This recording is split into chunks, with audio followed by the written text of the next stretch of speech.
Ditadura de gênero. Algum tempo atrás, no Facebook, alguém fez uma postagem. Escreveram assim: houve um tempo em que o homossexualismo era proibido. Depois passou a ser tolerado. Hoje ele é incentivado. Eu vou me embora daqui antes que ele comece a ser obrigatório. Mais que uma piada, era na verdade uma espécie de profecia. Lúdica, mas profecia. Nossos filhos correm sérios riscos. Nós vamos falar sobre ideologia de gênero, coisa que, aliás, eu prefiro chamar de ditadura de gênero. Você, pai ou mãe, deveria assistir esse vídeo acompanhado de seu cônjuge. E não se esqueça de replicar para os seus amigos e irmãos em Cristo algumas das informações que estão aqui, porque eu imagino que isso possa ajudar bastante a defender os nossos filhos. A ditadura de gênero se estabelece a partir de duas estratégias. Uma é simplificar demais e a outra é confundir demais. Vamos começar por aquilo que o próprio Deus disse a respeito do sexo. Façamos o homem à nossa imagem conforme a nossa semelhança. E o Senhor Deus criou macho e fêmea. Mas você sabe bem que dos dois entes humanos, o primeiro a ter sido criado foi o homem. Por que então acrescentou o escritor bíblico a expressão macho e fêmea os criou?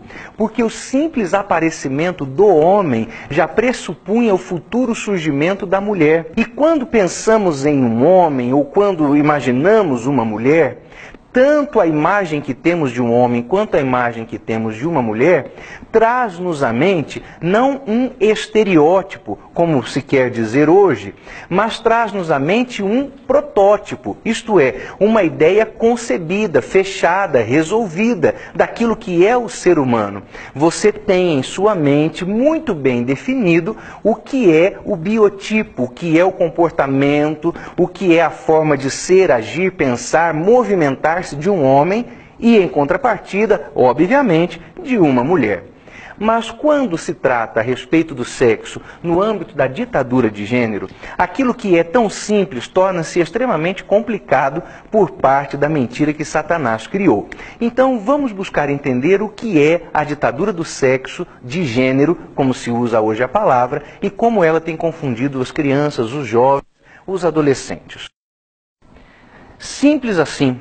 O problema se resolve com essa simples verificação. Você sabe o que é um homem, você sabe o que é uma mulher.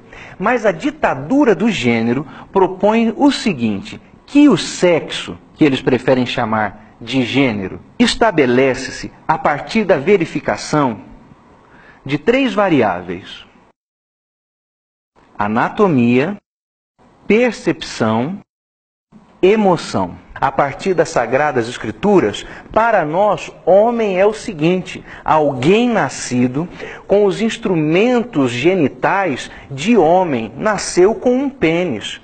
E uma mulher nasce com as características genitais femininas, uma vagina. Mas isto que para nós define de maneira tão clara a característica do sexo masculino ou feminino, para os ditadores do gênero, não é um caractere, não é uma característica, é uma variável. Alguém pode nascer anatomicamente como um homem ou como uma mulher, mas isso, segundo a ditadura do gênero, não classifica alguém como homem ou como mulher. Há uma complicação aí. E não pense que para nisso. Quanto à percepção, Satanás coloca o seguinte, que mesmo que eu vá diante do espelho, olhe o meu corpo e conclua, é o corpo de um homem, eu posso transgredir esta questão anatômica, porque ela não é uma característica, é uma variável, e assim dizer que eu me percebo como um homem ou percebo a mim como uma mulher. E aí vem a terceira variável que joga tudo isso aqui no mar da lama e da perdição do pecado, que são as questões emocionais. Não importa se o corpo é de homem, pode gostar, ter emoção por outro homem. Não importa se a percepção que nem existe biblicamente é de ser macho ou fêmea, porque a emoção pode ser inclinada a um outro macho ou a uma outra fêmea ou a qualquer um dos dois em qualquer proporção, porque você talvez esteja pensando que as questões da ditadura do gênero se resumem a ser homossexual ou a ser lésbica, mas existem outras coisas aí. Aliás, a nomenclatura atual presente para a questão é L, G, B, T, Q. Lésbicas, gays, bissexuais, transexuais e essa letrinha aqui que representa a palavra inglesa queer. A ditadura de gênero abre as portas para um mundo animalesco, conturbado, onde as variações sexuais só são limitadas pela imaginação pecaminosa. Quanto mais adiante puder ir a imaginação e os questionamentos sexuais, então para mais longe se lançarão os limites do pecado sexual promovido pela ditadura de gênero. Escreveu-se um livro chamado Tempo Bom, Tempo Ruim, por um dos grandes profetas LGBTQs que temos no Brasil, aquele deputado federal Jean Willis, que foi o grande desserviço eleitoral que o Estado do Rio de Janeiro prestou ao restante da nação brasileira quando elegeu aquela pobre alma perdida para o Congresso Nacional.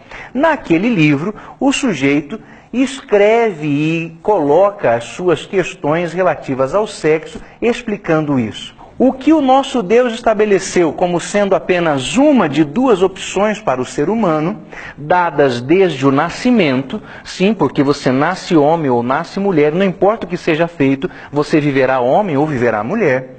A ditadura de gênero, conforme explicado pelo seu falso profeta no Brasil, multiplica-se em variáveis, onde as questões mais fundamentais, como a anatomia, não são mais do que variável dentro de uma equação satânica. Eu sugiro a você que ensine aos seus filhos, dentro do discernimento de educação que Deus lhe tem concedido, a verdade a respeito destas mentiras. E quanto mais cedo, melhor. Ainda que o seu filho seja uma criancinha com 7 ou 8 anos de idade. Porque Satanás não tem piedade dos seus filhos. Eu recomendo a você veementemente a leitura de um livro que alguns anos atrás foi editado no Brasil pela Central Gospel. Eu não sei se esse livro hoje encontra-se ainda no catálogo da editora e se é fácil encontrá-lo nas livrarias. Mas se não for, procure pelo texto do livro na internet, certamente você encontrará. O livro se chama A Estratégia e ele foi escrito por um reverendo pastor norte-americano, pesquisador dos temas relacionados à ditadura de gênero. Nesse livro são publicados não apenas os resultados de estudos, mas também documentos extremamente reveladores da estratégia satânica de aliciamento de nossos filhos e de como o diabo quer arrastá-los ao inferno através da ditadura de gênero. Neste trabalho, o pastor autor do livro conta a respeito de uma carta pública aberta. Essa carta foi escrita por um dos líderes do movimento LGBT de São Francisco, na Califórnia. E nesta carta aberta, o líder do movimento gay daquela cidade americana dizia: nós vamos espreitar as suas crianças, nós vamos encurralar os seus filhos nos banheiros das escolas, dos shoppings, das praças públicas. Suas crianças não estão a salvas do assédio homossexual. Não é um profeta do caos descrevendo o que vai acontecer. É um líder homossexual dizendo o que ele vai fazer com as nossas crianças. Nós temos visto isso em nosso Brasil, sobretudo nas últimas semanas, quando daquelas exposições de pseudo-arte, que na verdade é pedofilia, é crime, onde as crianças foram levadas a conhecer o mundo da depravação sexual, da ditadura de gênero, muitas vezes guiadas pelas mãos de seus pais. Em momentos assim fica claro para mim porque foi que Deus criou o inferno. É hora de cerrarmos fileiras. É hora de orarmos, clamarmos por Deus nos cultos domésticos das nossas casas, para que as nossas crianças fiquem imunes, guardadas e protegidas da ditadura de gênero. E eu convoco você, Mais que isso, eu desafio você. Uso, aliás, as palavras que Paulo usou com o jovem Timóteo. Eu te conjuro a fazer não simplesmente um protesto, mas a assumir um posicionamento forte, aberto e radical contra a ditadura de gênero na escola do seu filho, seja ela pública ou particular. Porque tanto numa quanto na outra, as duas só acontecem porque você as financia com o seu dinheiro, dos impostos ou das mensalidades escolares. Então, o ser humano que tem direito sobre a educação de seu filho é você, não é o diretor, não é o professor, menos ainda os ideólogos endemoniados da ditadura de gênero. Fale, reclame, exija, bata o pé, seja firme ao defender a inocência e, sobretudo, a salvação de seus filhos. Nós estamos sob ataque. A perseguição chegou. É tempo de guerra. Mateus capítulo 24, o sermão profético do Senhor Jesus Cristo sobre os últimos tempos e o princípio das dores, assinalava como sendo mister que estas perseguições acontecessem. Mister significa algo inadiável e inevitável. De fato, estamos diante de uma perseguição que não se pode evitar. Entretanto, algo eu tenho a dizer aos irmãos. Diz a palavra de Deus que estas coisas são os primeiros ais, o princípio das dores. A dor é inevitável, mas o sofrimento é opcional. Você pode livrar seus filhos do sofrimento da ideologia, ou melhor, da ditadura de gênero, levando-os ao conhecimento da verdade que liberta. Que o Senhor Jesus Cristo abençoe a sua vida e não se esqueça de levar esta mensagem a quem mais você imaginar que pode beneficiar-se dela. E que Deus tenha misericórdia das almas das nossas crianças.